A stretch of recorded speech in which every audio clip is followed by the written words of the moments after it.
All right, let's talk about something we all struggle with: patience. We tend to think of it as, well, just waiting, right? A delay. But what if it's not a weakness? What if it's actually a superpower? The most important part of getting anything meaningful done. I mean, have you ever felt that way? Like you're just grinding away, putting in all this work, pouring your heart into something, and nothing? Crickets. You look around and it feels like everyone else is lapping you, and you start thinking, does any of this even matter? Does this quiet effort I'm putting in actually count for anything? Yeah, that feeling is tough. And this story we're diving into today, it's for anyone who's ever felt that. It's about a guy, a young potter named Darrow, who had to learn the hard way that sometimes the waiting is the work. He figured out that the part where it feels like nothing is happening is actually where everything is happening. So let's get into it. Okay, so let's meet our guy, Darrow. He's this young, super talented potter, just brimming with ambition. You know the type. He wants it all. The fame, the recognition, and he's convinced that the secret sauce is just one thing: speed. If he can just work faster than everyone else, he's golden. And right here, you can see the fundamental problem. It's Darrow versus, well, the clay itself. In his mind, it's all about faster is better, quantity over quality. But the clay, it doesn't care about his deadlines. It demands a certain rhythm. It needs time to build strength. You can't rush it. When it comes to pottery, time is the real boss.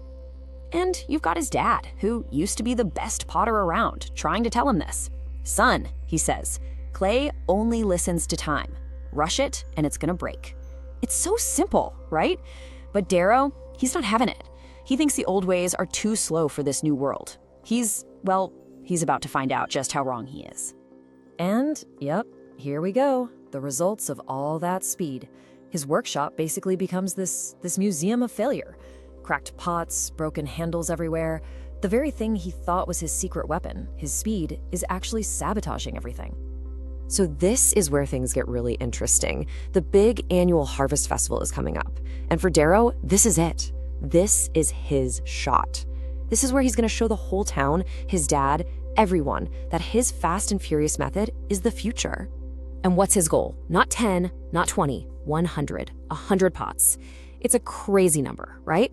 It's all about overwhelming them with sheer quantity. He's thinking, if I can pull this off, they'll have to notice me. But his dad comes in with a totally different idea. Forget 100, he says. Just make 10. 10 that will last. The advice is all about quality, about doing it right. But Darrow, nah, he's already got his mind made up. So he just goes for it. He works like a madman, totally ignoring what the clay needs. He's rushing the drying, throwing stuff in the kiln way too early. It's not a collaboration anymore. It's a battle. He's trying to bully the clay into submission. And then the big reveal. He opens up that kiln, expecting to see his army of perfect pots, his path to glory. And instead, it's just a catastrophe, a complete disaster. Most of them are cracked, some literally exploded. He's not just failed, he's failed publicly, and he is crushed. Okay, so now Darrow has officially hit rock bottom. He's hiding out, too embarrassed to even show his face in town. But it's right here, in this moment of total failure, that he finally sees something that changes everything. Just look at this. It says it all, doesn't it? On one side, you've got Darrow's way, aiming for hundreds, ending up with a pile of cracked junk, all because he was chasing a prize. And on the other side, his dad, with just 3 simple, perfect pots. Why? Because his motivation wasn't recognition. It was a genuine love for the work. And this is the light bulb moment.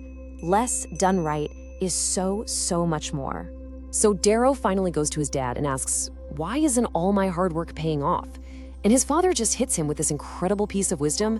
Strength doesn't come from speed, it comes from patience. It's not about working fast, it's about having the patience to work well. And click, it all makes sense. Darrow gets it.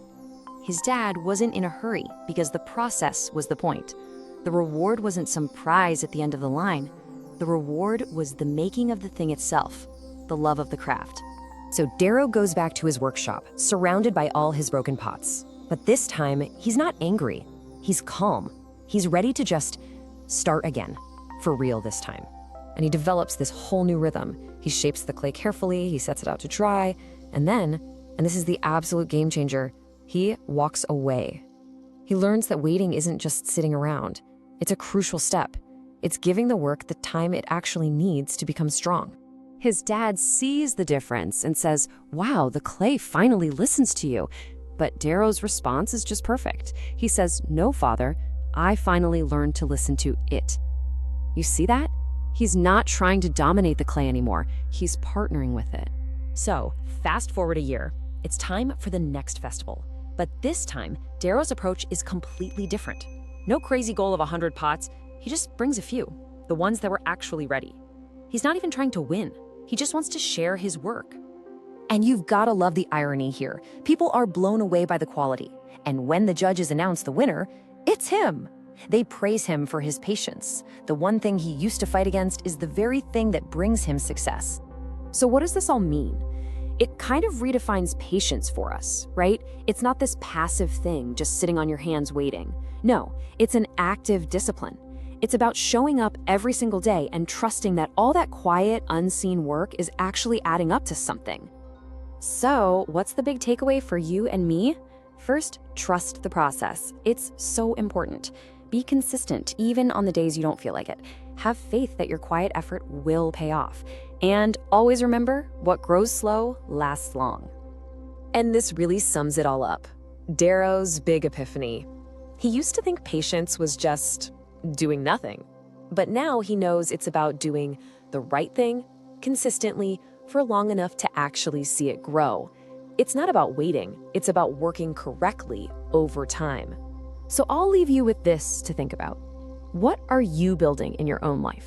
Your career, a new skill, a relationship? What's that one thing that you've been trying to force, trying to rush? And what would happen if you just gave it a little more time, a little more patience, to let it grow strong on its own?